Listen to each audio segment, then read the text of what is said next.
অর্থ বাংলাদেশে পাঠাচ্ছে, এই চোখে না দেখলে বোঝা খুব কঠিন।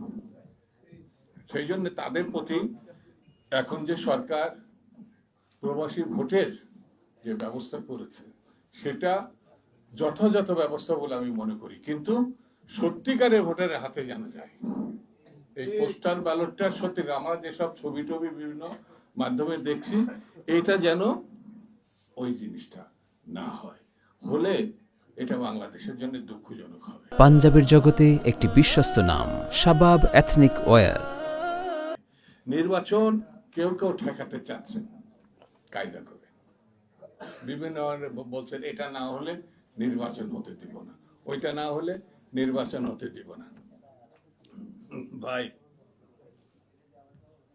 এমন এমন এটা আমাদের রিপন, ওই যে আমাদের মির্জা আব্বাস সাহেবের সম্বন্ধে যেসব বক্তা কয়েকটা কথা বলছে, সেগুলো তো মুখে আনা ঠিক হবে না। আমরাও একসময় তরুণ ছিলাম, আমরা ছাত্র নেতা ছিলাম, কিন্তু আমার মনে পড়ে না যে আমাদের কোনো সিনিয়র রাজনীতিবিদ সম্বন্ধে এইরকম কটূক্তি বা এইরকম ভাষা আমরা বলি না।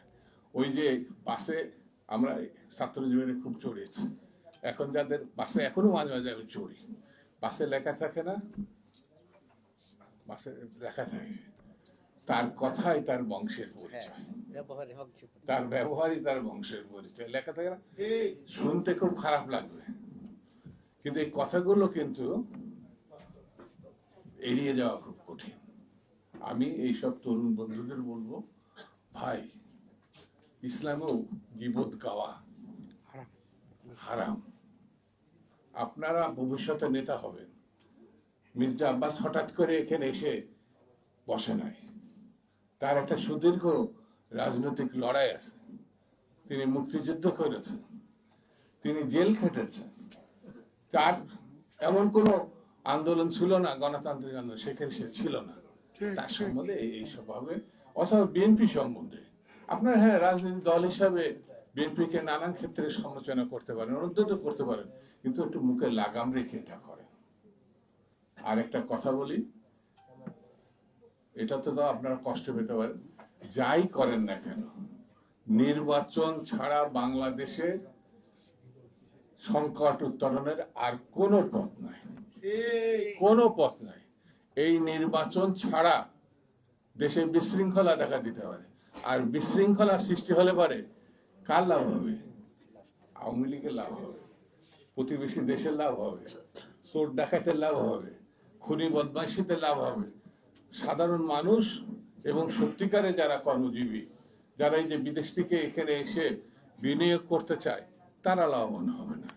সেই জন্য বন্ধুরা, আমি বক্তৃতা আর বেশি করবো না, শুধু এতটুকু বলি, ঐক্যবদ্ধ থাকতে হবে। নির্বাচনে যারা ভয় পাচ্ছে, স্বাভাবিক আছে, কারণ আছে ভয় পাওয়া। ধানের শীষের সঙ্গে কেউ টিকবে না, আর আল্লাহ দান হিসাবে দেশবাসীর পছন্দ অনুযায়ী প্রধানমন্ত্রী হবে তারেক রহমান সাহেব। এটা বাস্তব কথা, এটা তো এড়িয়ে যাওয়ার কোনো পথ নাই। সেই জন্য যাতে প্রধানমন্ত্রী তারেক সাহেব না হতে পারে, বিএনপি ক্ষমতায় না আসতে পারে, সেই জন্য নির্বাচনটাকে ভণ্ডুল করার চেষ্টা। এসব করে কোনো লাভ নেই। আগামী দিন যে নির্বাচন, সেটি খুব উৎসবমুখর নির্বাচন হবে, এবং আগামী পরশুদিন থেকে এটা বুঝতে পারবে।